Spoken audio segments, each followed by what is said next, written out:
છેલ્લે આપણે ધાતુઓ, અધાતુઓ અને અર્ધધાતુઓની અંદર વિદ્યુતના વહનની વાત કરતા હતા અને છેલ્લે આપણે વાહકતા પટ જે છે એ જોતા હતા કે ભાઈ ધાતુઓની અંદર શા માટે વિદ્યુતનું વહન થાય છે. તો આપણે એમ કહેતા હતા કે એમાં વાહકતા પટ અને સંયોજકતા પટ બંનેની વચ્ચે જે જગ્યા છે એ ખૂબ ઓછી છે.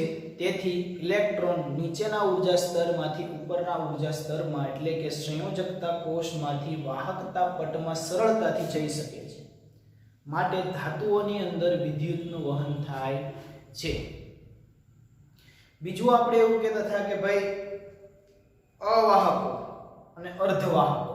અવાહકોની અંદર વિદ્યુતનું વહન થતું નથી કારણ કે તેમાં સંયોજકતા પટ અને વાહકતા પટ બંને વચ્ચેનો જે ગેપ જે છે એ ખૂબ જ વધારે હોવાથી અધાતુની અથવા તો અધાતુ જેવા તત્વોની અંદર વિદ્યુતનું વહન થતું નથી.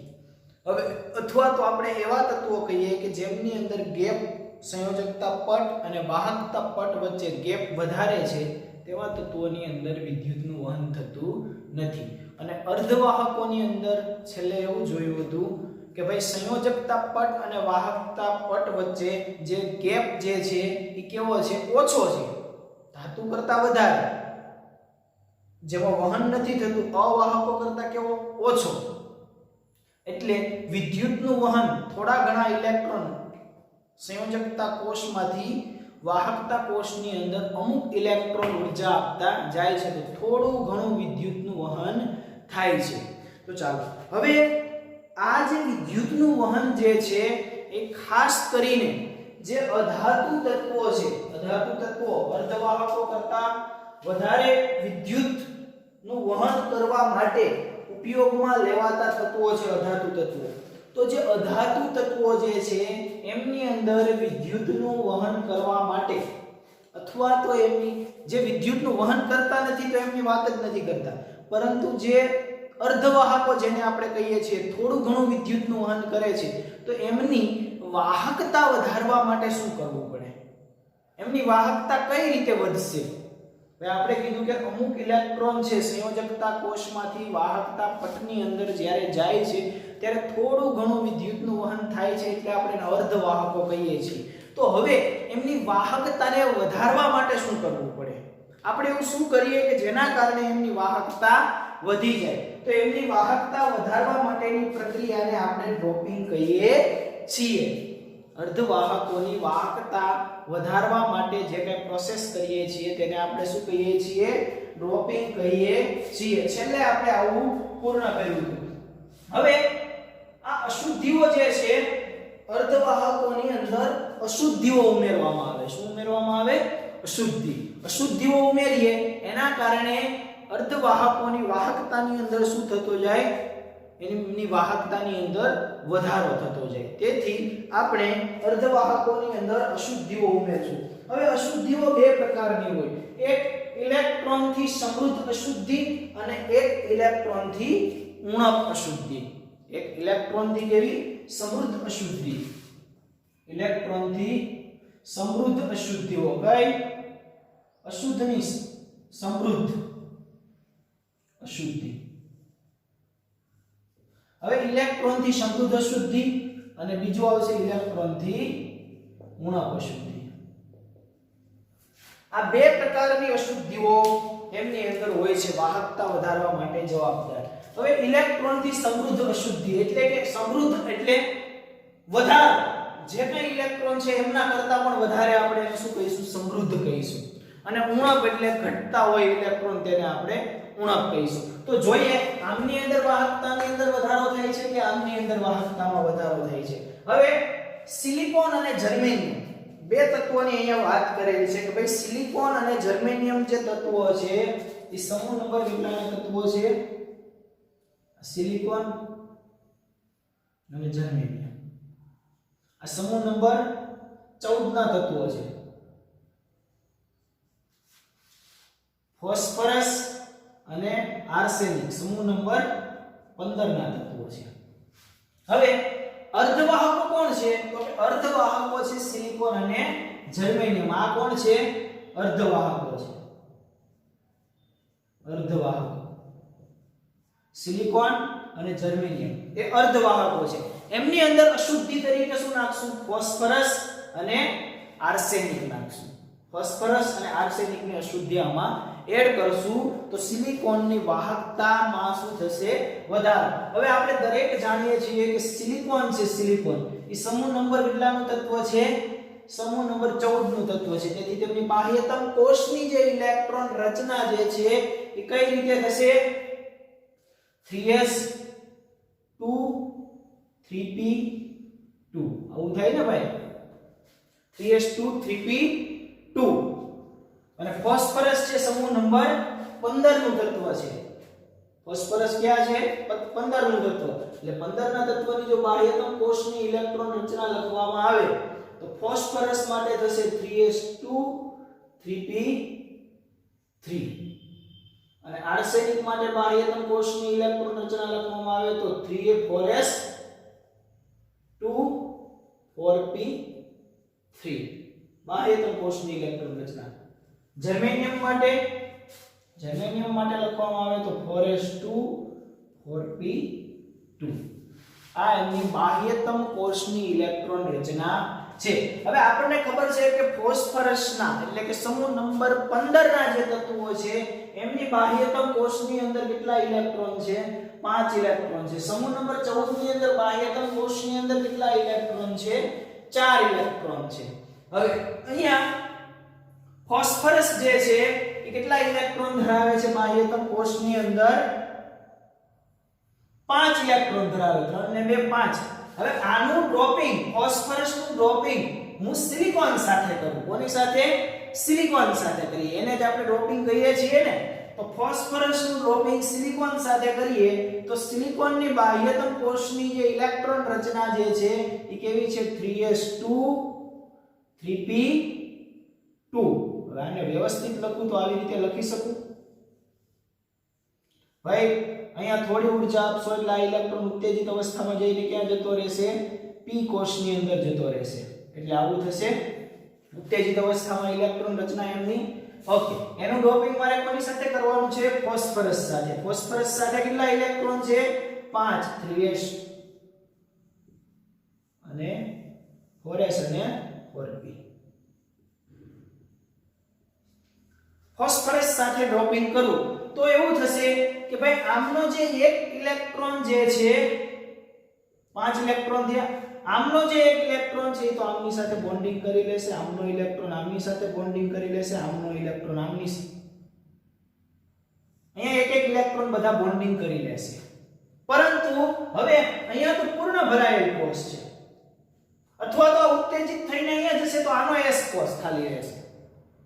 એટલે કે આમ 3p2 છે.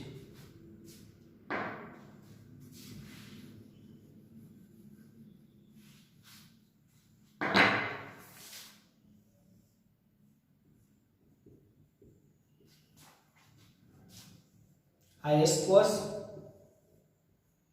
અને p કોષ.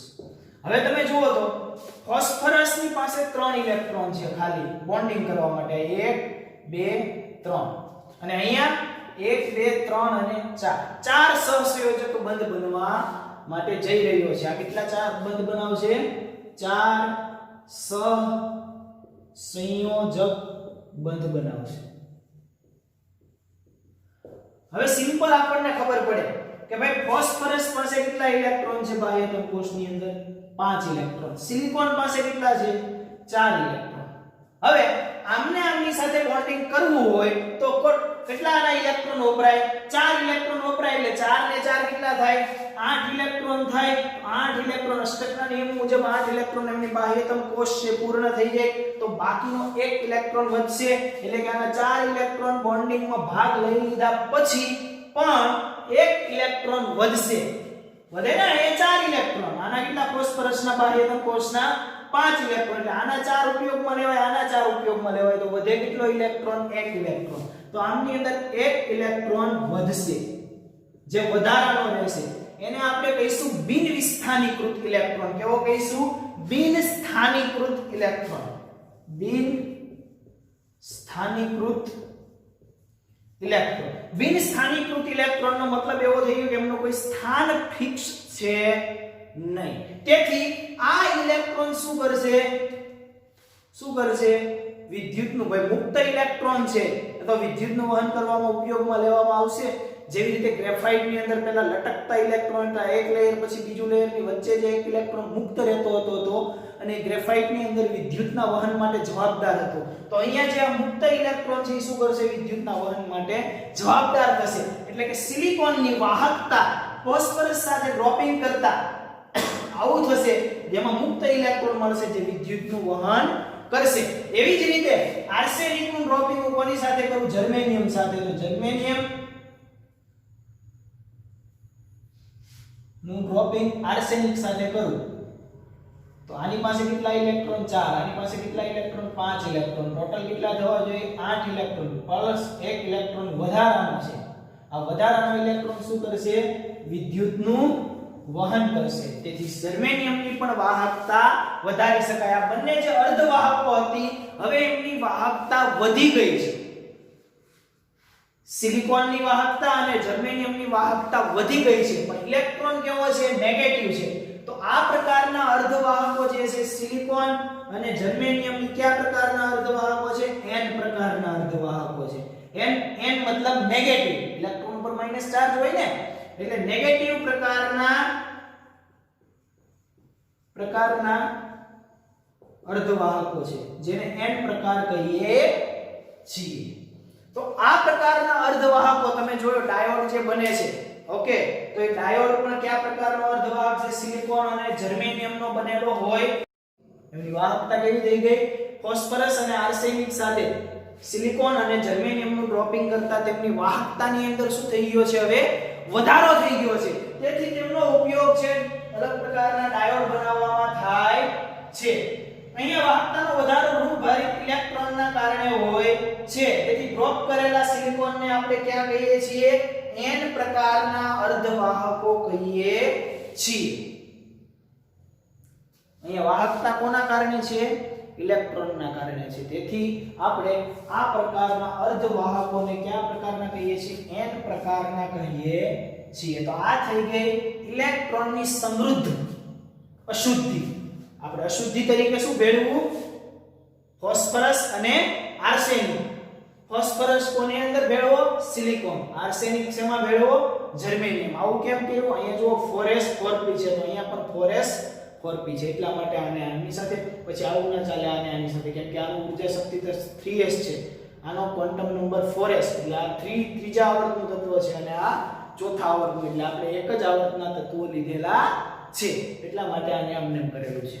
નકર એવું કહે છે કે સર આર્સેનિક ને આપણે સિલિકોનમાં ભેળવીએ અને ફોસ્ફરસ ને જર્મેનિયમમાં ભેળવીએ. એવું ના કરે. કેમ?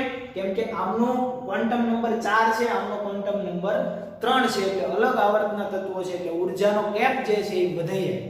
એટલા માટે એવું થતું નથી. એટલા માટે અશુદ્ધિ ફોસ્ફરસ ને સિલિકોન અને આર્સેનિક ને જર્મેનિયમ સાથે ડ્રોપિંગ કરીએ છીએ, જેથી વિદ્યુતનું વહન છે વધારે થઈ શકે છે. કોના કારણે થઈ શકે છે? મુક્ત ઇલેક્ટ્રોનના કારણે. કેમ કે આમની પાસે 4 ઇલેક્ટ્રોન, આમની પાસે 5 ઇલેક્ટ્રોન. આ આપણી સાથે કેવા બંધ બનાવે? 4 સહસંયોજક બંધ બનાવે છે. તેથી એક ઇલેક્ટ્રોન વધશે, જે ઋણ હોવાથી આપણે એને n પ્રકારના અર્ધવાહકો કહીએ છીએ. તમારી ટેક્સ્ટની અંદર એની આકૃતિ પણ બતાવેલી છે. n પ્રકારના અર્ધવાહકોની જો આર્સેનિક દોરેલો છે, b આકૃતિ જે છે ને, સંપૂર્ણ સ્ફટિક, પછી તમારી ટેક્સ્ટની અંદર એક b આકૃતિ છે જેમની અંદર આર્સેનિક As બતાવેલો રહેશે. તે આકૃતિ કોની છે? n પ્રકારના અર્ધવાહકોની છે. ચાલો હવે ઇલેક્ટ્રોનની ઉણપ અશુદ્ધિ આપણે જોઈ લઈએ. તો તેમાં શું થાય? તો સમૂહ નંબર જે 13 ના તત્વો છે, એટલાના સમૂહ નંબર 13 ના તત્વો ઇલેક્ટ્રોનની ઉણપ અશુદ્ધિઓ.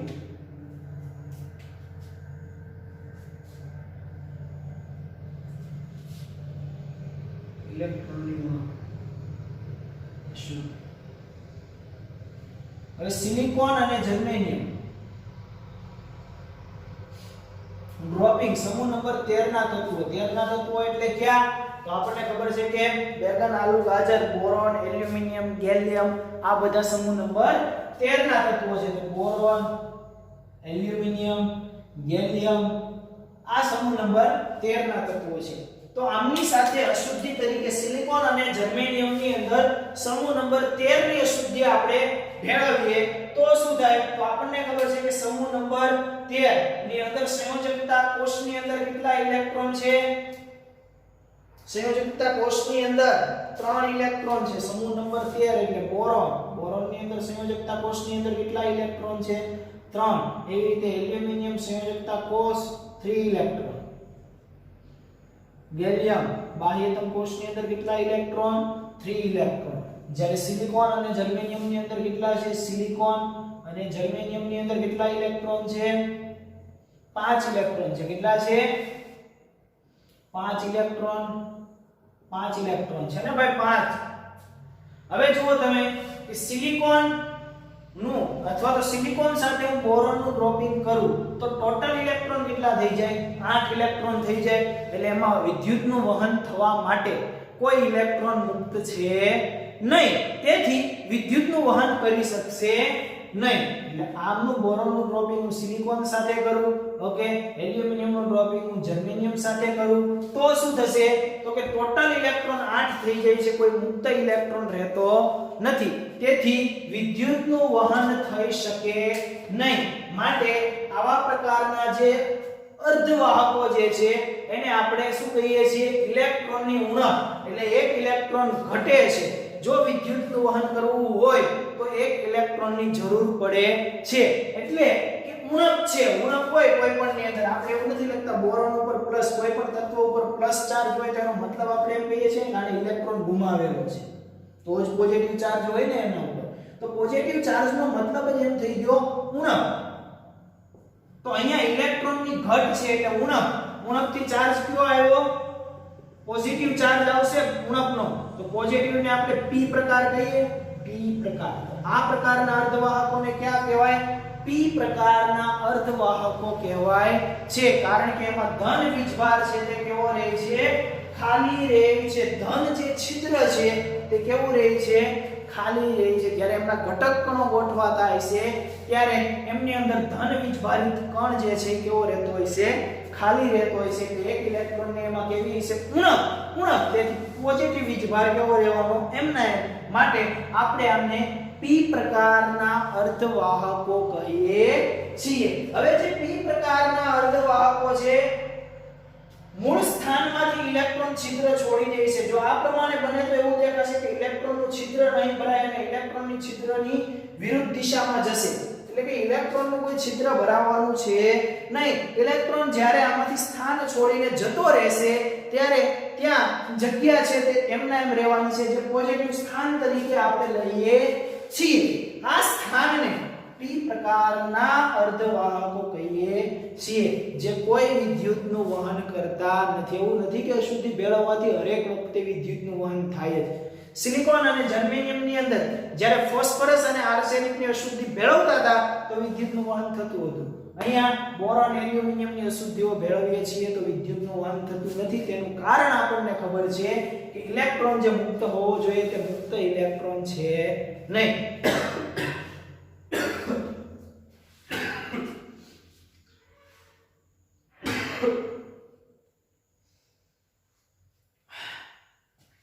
તેથી આપણે આમને શું કહીએ છીએ? p પ્રકારના અર્ધવાહકો કહીએ છીએ. કેમ કે ધન વીજભાર છે એ ઋણ વીજભારને શું કરશે? ખેંચશે. ચાલો, તો આ થઈ ગયું આપણું n અને p પ્રકારના અર્ધવાહકો. હવે n અને p પ્રકારના જે અર્ધવાહકો જે છે તેમની અંદર એમનો ઉપયોગ શું થાય? એમના અનુપ્રયોગો. આ પ્રકારના અર્ધવાહકનો ઉપયોગ કઈ રીતે થાય? તો ચાલો આપણે ઉપયોગ ભણી લઈએ. ભાઈ બે પ્રકારની અંદર કશું જ નથી. પહેલો પ્રકાર જે n પ્રકાર છે તે ઇલેક્ટ્રોન નેગેટિવ એટલે ઇલેક્ટ્રોનના વધારાના કારણે વિદ્યુતનું વહન થાય. તો સમૂહ નંબર 14 નું સમૂહ નંબર 15 સાથે ડ્રોપિંગ કરવાનું. સમૂહ નંબર 14 નું 15 સાથે ડ્રોપિંગ કરો એટલે કયા પ્રકારના અર્ધવાહકો બને? n પ્રકારના. સમૂહ નંબર 13 નું 15 સાથે ડ્રોપિંગ કરો તો p પ્રકારના અર્ધવાહકો બને છે. બંનેના બાહ્યતમ કોષના ઇલેક્ટ્રોન દર્શાવી લખાણ કરી અને બતાવી દો એટલે આખો ક્વેશ્ચન તમારો તૈયાર થઈ જાય. આ આખી પ્રોસેસ જે કરી કઈ પ્રોસેસ કહીએ છીએ? ડ્રોપિંગ કહીએ છીએ. ચાલો હવે એમના ઉપયોગો ભણીએ આપણે. હવે મોટા ભાગના ઇલેક્ટ્રોનિક ઉપકરણો જે બનાવવામાં એમનો ઉપયોગ થાય છે, ઇલેક્ટ્રોનિક સંઘનનો જે બધા બનાવવાના હોય છે તેમની અંદર એમનો ઉપયોગ થાય છે. તો N અને P પ્રકારના અર્ધવાહકોનો ઉપયોગ, અર્ધવાહકોનો ઉપયોગ ભાઈ જરૂરી નથી બધે વાહક પદાર્થ જ ઉપયોગમાં લેવાય. વિદ્યુતનું વહન ના થઈ શકે તેવા પણ પદાર્થોની જરૂર હોય છે તો એમાં પણ ઉપયોગમાં લેવાતા હોય છે. તો ચાલો N અને P પ્રકારના અર્ધવાહકો જુદા જુદા સંયોગીકરણમાં વપરાય છે. ડાયોડ બે પ્રકારના હોય છે, N પ્રકારના અને P પ્રકારના. N પ્રકાર અને P પ્રકાર. બે પ્રકારના તમે ડાયોડ જોવા મળશે. હજી તો આપણે એટલું બધું ફિઝિક્સ ભણ્યા નથી. આગળ કોઈ ભણશો ફિઝિક્સમાં અથવા તો ડાયોડ તમે જોયા હોય તો એમની અંદર બે પ્રકારના ડાયોડ આવે. ઓકે, એક N પ્રકારનો ડાયોડ અને એક P પ્રકારનો ડાયોડ. તમે કોઈ દુકાને કઈ વસ્તુ રિપેર કરાવવા જાવ તો ઘણા દુકાને એમ કહેશે તમને કે આમનો ડાયોડ છે ઉડી ગયો અથવા જતો રહ્યો અથવા બળી ગયો. ઓકે, તો એ કોણ છે? તો કે N અને P પ્રકાર, બે પ્રકારના ડાયોડ હોય છે. હવે N અને P પ્રકારના જે ડાયોડ હોય છે તે ડાયોડનો ઉપયોગ તેમનું રેક્ટિફાયર માં વપરાય છે. ટ્રાન્ઝિસ્ટર પ્રકારના અર્ધવાહકો બીજા બે પ્રકારના અર્ધવાહકોના સ્તરમાં સેન્ડવિચ કરવામાં વપરાય છે. ટ્રાન્ઝિસ્ટરમાં એટલે કરંટનું ટ્રાન્સમિશન થવા માટે પણ વપરાય છે. કોણ? ડાયોડ. ઓકે, વિદ્યુત ચુંબકીય અને વિદ્યુતમાં રૂપા અથવા તો જે પ્રકાશ છે, સૌર ઊર્જા છે, એમનું વિદ્યુત ઊર્જામાં રૂપાંતર કરવા માટે પણ જે ડાયોડ વપરાય છે ક્યાં છે? N અને P પ્રકારના ડાયોડનો ઉપયોગ લેવાય છે. એનું સેન્ડવિચ બનાવી દેવામાં આવે એટલે વચ્ચે N અને P પ્રકારના ડાયોડ રાખવામાં આવે છે. તો બે પ્રકારના ડાયોડનો ઉપયોગ થાય છે. તમે રેડિયો અથવા ઓડિયો સિગ્નલમાં વપરાતા પ્રવર્ધિત કરવામાં વપરાય છે. પારખવા જે સિગ્નલ છે, રેડિયો અને ઓડિયોના સિગ્નલો જે આવે છે, રેડિયો સાંભળો ને, રેડિયો ઓડિયો એમના સિગ્નલો પારખવા માટે પણ આ પ્રકારના ડાયોડનો ઉપયોગ થાય છે. હવે આ પ્રકારનો ઉપયોગ બીજો એક સૌર કોષ એટલે સોલાર સેલ એક કાર્યક્ષમ ફોટોડાયોડ છે જે પ્રકાશ ઊર્જાને વિદ્યુતીય ઊર્જામાં ફેરવવામાં ઉપયોગમાં લેવાય છે. સોલાર ઊર્જા જેને આપણે કહીએ છીએ તો તેને વિદ્યુત ઊર્જામાં ફેરવવા માટે આપણે ડાયોડનો ઉપયોગ કરીએ છીએ. ત્યાર પછી આવા જે બધા ડાયોડ છે જર્મેનિયમ અને સિલિકોન સમૂહ નંબર 14 ના તત્વો છે. તેથી ચાર સંયોજકતા કોષના ઇલેક્ટ્રોનની લાક્ષણિકતા તે હીરાની જેમ શું બનાવે છે? ચાર સહસંયોજક બંધ બનાવે છે. આપણે જોયું હમણાં કેટલા બંધ બનાવતો હતો? બંને ચાર સહસંયોજક બંધ બનાવે છે. તેથી હવે વર્ણન જે કરવાનું છે તમારે સમૂહ નંબર 15 અને જે તત્વોનું જેટની સાથે ડ્રોપિંગ કરી દીધું હોય એમની વાત કરીએ. સમૂહ નંબર 14 ના તત્વો છે ચાર સંયોજકતા કોષની ઇલેક્ટ્રોન રચના ધરાવે છે. સમૂહ 13 અને 15 અથવા 12 અને 16 તત્વોના સંયોજનથી બનાવાય છે. જર્મેનિયમ અને સિલિકોન સરેરાશ ચાર સંયોજકતા કોષના ઇલેક્ટ્રોન ધરાવે છે. સમૂહ નંબર 13 ના જે તત્વો જે છે ભાઈ, સમૂહ નંબર 13 ના તત્વો એટલે કયા તત્વો? તો બોરોન, એલ્યુમિનિયમ અને ગેલિયમ નું ડ્રોપિંગ કોની સાથે કરીએ છીએ આપણે? તો એમનું ડ્રોપિંગ છે આપણે સમૂહ નંબર 15 ના તત્વો સાથે કરીએ. 14 ના સમૂહની સાથે કર્યું તો આપણને બે પ્રકારના અર્ધવાહકો મળ્યા, N અને P પ્રકારના અર્ધવાહકો બને છે. ગેલિયમ આર્સેનાઇડ અર્ધવાહકો ખૂબ જ ઝડપથી પ્રક્રિયા આપે છે જેમને અર્ધવાહકોના સાધનોની ડિઝાઇનમાં સર્જી શકાય છે. ZnS છે, કેડમિયમ સલ્ફાઇડ છે, CD, Ase છે, આ બધા પ્રકારના ઘણા પ્રકારના અર્ધવાહકો છે. પણ અહીંયા આપણે સિલિકોન અને જર્મેનિયમ તમને પૂછાય તો પણ તમારા બે જ ઉદાહરણ લખવાના છે કે ટેક્સ્ટની અંદર તમને વધારાના આપેલા છે તો એમને પણ જોવાના છે, પણ એનું ડ્રોપિંગ કરાવવાનું નથી ઇલેક્ટ્રોન બતાવીને. એ ખાલી માત્ર ને માત્ર ઉદાહરણ સમજવા માટે આપણને આપેલા છે. વધુ સારી રીતે ટોપિકને સમજાય એટલા માટે આપેલા છે. સમૂહ નંબર 12 ના સંયોજનો મર્ક્યુરી નું તમે સમૂહ નંબર ભાઈ 16 નું તત્વ છે એમની સાથે ડ્રોપિંગ કરવા જાવ તો 16મા સમૂહની અંદર ઓક્સિજન છે તો એ બધા એમના ઓક્સાઇડ બનાવશે. કોઈ પણ તત્વનું ડ્રોપિંગ બીજા કોઈ અન્ય સમૂહ સાથે તમે કરી શકો ડ્રોપિંગ, પણ ઇલેક્ટ્રોન વધશે તો આપણે એમને સમૃદ્ધ કહીશું અને ઘટશે તો આપણે શું કહીશું? ઇલેક્ટ્રોનની ઉણપ વાળા કહીશું. હવે સંક્રાંતિ ધાતુના ઓક્સાઇડ જે છે, સંક્રાંતિ ધાતુ એટલે કઈ ધાતુ? તો કે ડી વિભાગના જે તત્વો છે એને આપણે સંક્રાંતિ ધાતુ કહીએ છીએ, કેમ કે એ પ્રક્રિયા છે ખૂબ જ ઝડપથી કરી લે છે, માટે આપણે એમને સંક્રાંતિ તત્વો કહીએ છીએ. તો આ સંક્રાંતિ જે ધાતુ તત્વો છે એ બધા પણ શું કરે છે? વિદ્યુતનું વહન કરે છે. તો ટિટેનિયમ ઓક્સાઇડ છે, ક્રોમિયમના ઓક્સાઇડ છે, એ બધા કેવા છે? ધાતુની જેમ વર્તે છે. અને બીજા કેટલાક ઓક્સાઇડ તમને ખબર છે, વેનેડિયમના oxide, vanadium monoxide, vanadium dioxide, VO2, આ બધા ધાતુના ઓક્સાઇડ છે, પણ કઈ ધાતુ છે? ડી વિભાગના તત્વો છે, એટલે કે સંક્રાંતિ ધાતુઓ છે. આ બધા ઓક્સાઇડ છે શેના ઉપર આધાર રાખે છે? તાપમાન પર આધારિત ધાત્વીય અથવા અવાહકતાના ગુણધર્મો દર્શાવે છે. આ બધા ઓક્સાઇડ છે શેના ઉપર આધાર રાખે? તાપમાન ઉપર. તાપમાન ઉપર ધાત્વીય ગુણધર્મો અથવા એમના અવાહકતાના ગુણધર્મો દર્શાવે છે. તો મુખ્ય જે છે આનો ઉપયોગ ડાયોડમાં થાય છે, N અને P પ્રકારના, એ તમારે યાદ રાખવાનો છે. ક્લિયર છો? ઓકે, તો આ થઈ ગયા આપણા N અને P પ્રકારના ડાયોડ. N અને P પ્રકારના ડાયોડ તમને પ્રશ્ન 2-3 રીતે પૂછી શકે. ઓકે, તો એ આપણે લખી નાખવાનું. કઈ રીતે પ્રશ્ન પૂછાય બતાવું તમને. ચાલો, પ્રશ્ન કઈ રીતે પૂછાય તે આપણે જોઈએ. કે તમારી ટેક્સ્ટમાં તમને એવું કહી દે, ભાઈ આજે આપણે જે પટ સિદ્ધાંત છે ભાઈ એમાં વિદ્યુતીય ગુણધર્મોની અંદર ઘન પદાર્થોમાં વાહકતા વિશેનો પટ સિદ્ધાંત સમજાવો. ઘન પદાર્થ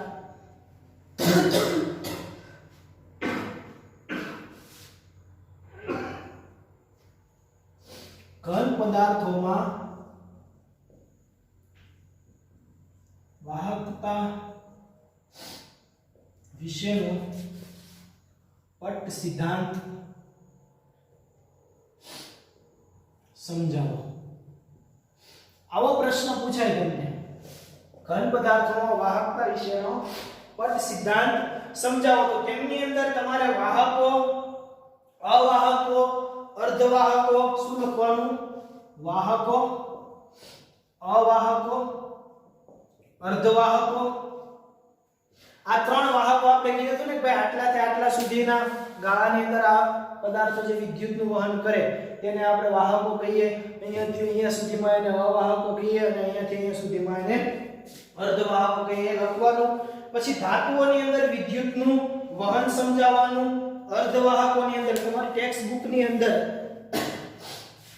તમારે અહીંયાથી લખવાનું. અહીંયા વાહકો, વાહકો, અવાહકો, અર્ધવાહકો, ધાતુઓની અંદર વિદ્યુતનું વહન અને અર્ધવાહકોની અંદર વિદ્યુતનું વહન અને આ પટ સિદ્ધાંતની આકૃતિ. આટલું તમારે દર્શાવવાનું છે. આવો પ્રશ્ન પૂછાય. તો ત્યાર પછી તમને પ્રશ્ન એવો પૂછે કે ભાઈ પછી એમાં એમ પૂછે કે અર્ધવાહકોની અંદર વિદ્યુતનું વહન સમજાવો, તો માત્ર અર્ધવાહકોનું સમજાવો. ધાતુઓની અંદર વિદ્યુતનું વહન સમજાવો, તો માત્ર ને માત્ર ધાતુઓનું સમજાવો. અવાહકોની અંદર વિદ્યુતનું વહન સમજાવો, તો માત્ર ને માત્ર અવાહકોનું જ લખવાનું. ત્યાર પછી પ્રશ્ન તમને એવો પૂછે પટ સિદ્ધાંતના અથવા તો વાહક અને અવાહક, વાહક અને અર્ધવાહક વચ્ચે તફાવત આપો. વાહક અને અવાહક, વાહક અને અર્ધવાહક વચ્ચે તફાવત આપો. તો બંને વચ્ચેનો તફાવત લખી દેવાનો. ત્યાર પછી પ્રશ્ન એવો પૂછાય, હવે આ વાહક અને અવાહક વચ્ચે જો તફાવત પૂછાય તો તમારે એમની અંદર પટ સિદ્ધાંતની જે આકૃતિ છે જે તમને બતાવેલો છે ને, સંયોજકતા પટ અને વાહકતા પટ, એ પટ દોરવો પડે, બતાવવો પડે. ઓકે, તો એ ખાસ લખજો. ચાલો, ત્યાર પછી ડ્રોપિંગ. ડ્રોપિંગ એટલે શું? ડ્રોપિંગ એટલે શું? આવું આપણે ભણ્યા હતા. ડ્રોપિંગ એટલે શું અને યોગ્ય ઉદાહરણ આપી સમજાવો. યોગ્ય ઉદાહરણ આપી સમજાવો. ડોપિંગ એટલે શું? યોગ્ય ઉદાહરણ આપી સમજાવો. તો તમારે ડોપિંગ ની અંદર 2 પ્રકાર આપણે ભણ્યા હતા. N ઇલેક્ટ્રોન થી સમૃદ્ધ અશુદ્ધિ અને ઇલેક્ટ્રોન ની ઉણપ અશુદ્ધિ. પહેલા ડોપિંગ ની વ્યાખ્યા આપવાની, પછી ઇલેક્ટ્રોન થી સમૃદ્ધ અશુદ્ધિ અને ઇલેક્ટ્રોન ની ઉણપ અશુદ્ધિ. આ બંને લખી દો. એટલે આ ડોપિંગ એટલે શું? એટલે એમની વ્યાખ્યા આપવાની.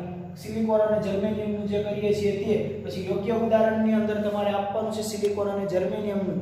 એનો સમૂહ નંબર 14 સાથે તમે ડ્રોપિંગ કરો તો ઇલેક્ટ્રોનથી સમૃદ્ધ મળશે અને પછી 13 અને 15 નું કરો 13 અને 14 નું કરો તો શું મળે ઇલેક્ટ્રોનની ઉણપ અશુદ્ધિ મળે આટલું લખવાનું છે આવો પ્રશ્ન પૂછાય તો ત્યાર પછી તમને પૂછે કે અર્ધવાહક શું છે બે મુખ્ય પ્રકારના અર્ધવાહકોનું વર્ણન કરો અર્ધવાહક શું છે બે મુખ્ય પ્રકારના અર્ધવાહકોનું વર્ણન કરો આવો જો પ્રશ્ન પૂછાય તો અર્ધવાહક કોને કહેવાય તો આપણે એમના બે મુખ્ય પ્રકાર અર્ધવાહકો એટલે 10⁻⁻6 થી 10⁻⁻6 થી 10⁻4 ઓહમ મીટર ઇન્વર્સ ના ગાળાની અંદર જો વિદ્યુતનું વહન થઈ શકે તો આવા પદાર્થોને આપણે શું કહીએ છીએ અર્ધવાહકો કહીએ છીએ એમાં બે મુખ્ય પ્રકાર n અને p પ્રકાર લખવાના છે n પ્રકારના અર્ધવાહકો અને p પ્રકારના અર્ધવાહકો ચાલો એ થઈ ગયા પછી તમને એમના ઉપયોગ પૂછે તો ઉપયોગ પણ લખવાના n અને p પ્રકારના અર્ધવાહકોના ઉપયોગ લખો તો ઉપયોગની અંદર તમારી ટેક્સ્ટની અંદર જે આપેલા છે તે બધા અનુપ્રયોગો છે તો ઉપયોગ જે છે આપણા એ લખવાના ઓકે હવે આપણા ચેપ્ટરની અંદર ગુજરાત બોર્ડ મુજબ એક લેક્ચરનું કામ બાકી રહ્યું છે ચુંબકીય ગુણધર્મ એ એક લેક્ચર પૂર્ણ કરશું એટલે ગુજરાત બોર્ડ લેવલનું આપણું કામ છે એ પૂર્ણ થશે નીટ અને જેડબલઈ લેવલ હજી આપણે ભણ્યા નથી એટલે જેવું આ ચેપ્ટર ગુજરાત બોર્ડનું આનું આ ચેપ્ટર પૂરું થશે પછી આના આ જ ચેપ્ટરના નીટ અને જેડબલઈ ના લેક્ચર શરૂ થશે નીટ જેડબલઈ કે ગુજકેટ એ બધાના લેક્ચર શરૂ થશે હજી આપણે ગુજરાત બોર્ડ લેવલનું આ ચેપ્ટર પૂર્ણ કરવા જઈ રહ્યા છીએ એક લેક્ચર બાકી છે એ લેક્ચરની અંદર આ ચેપ્ટર આપણે પૂર્ણ કરશું